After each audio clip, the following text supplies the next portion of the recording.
Hi, everybody. Happy Friday. It's Friday, right? Just kidding. I wanted to talk today about positivity. Now, I've always been a glass is half full kind of gal. Well, actually, I like to say, why are we arguing about half full, half empty? Just go to the bar and get another drink. We can all agree on that, right? Just kidding. So, all jokes aside, I want to mention that even though I'm positive 95% of the time, that doesn't mean that I don't get sad or mad or feel anxiety or stress or feel scared. It means that I'm choosing to focus on positivity. I'm choosing to give my energy to the light side instead of the dark side. Now, this doesn't mean that I ignore the dark or that I'm oblivious to it. As you all know, I have been watching the news and staying up to date on the facts. Like when I looked at the stats this morning, we have officially passed Italy and China with the most cases of COVID-19. And that just happened from yesterday. And it wasn't just by a few hundred.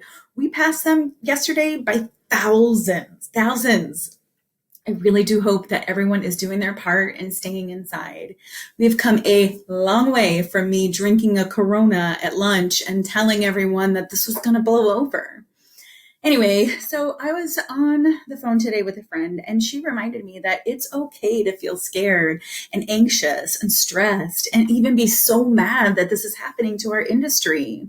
You know, you're supposed to experience your emotions and process those emotions. So don't just let it all build up inside of you. Acknowledge that this is a really scary time right now, and not just for hospitality professionals, but for all of mankind. Now, I'm not trying to be dramatic, but hotels are closing, y'all. I mean, I have never seen anything like this in the past. This is worse than 9/11 and the 2009 economic crash combined, and that happened in like a day. So this is crazy, craptastic times we're living through at the moment. I mean, almost 2 million people have lost jobs in the hospitality industry because of this. My friend Sarissa started a Facebook group for hospitality professionals, and that group went from a few hundred to over 30,000 people now. And people are posting daily that their hotels are closing, that they're being furloughed, or even worse, being laid off. You know, you're probably laughing right now because this doesn't sound like I'm being very positive, and we're not talking about positivity and being optimistic at all.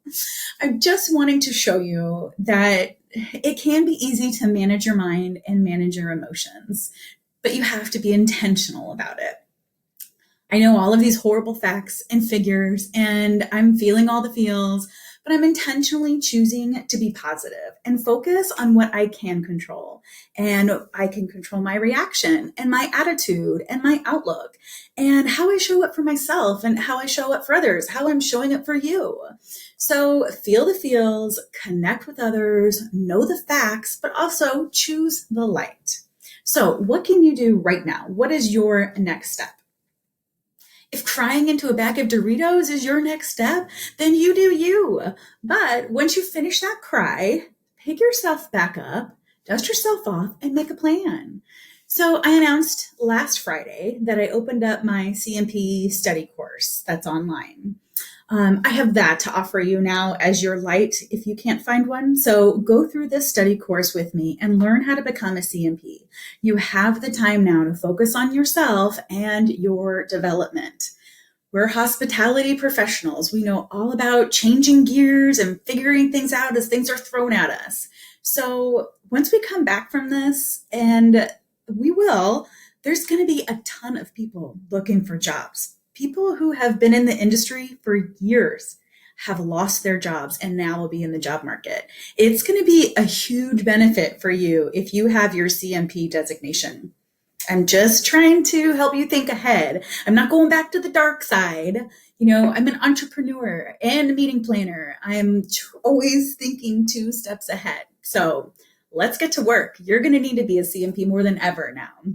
So the link is below. Share it with your colleagues and with your friends. Do this together. You can quiz each other, still stay connected with people. We know that everyone wants to be connected right now. We're all going through this together. Let's get through it together. So stay safe and don't forget to take that one small step today that's going to move you forward towards the better version of you. Bye. Now go wash your hands and have a virtual happy hour with your friends. That's where I'm headed right now.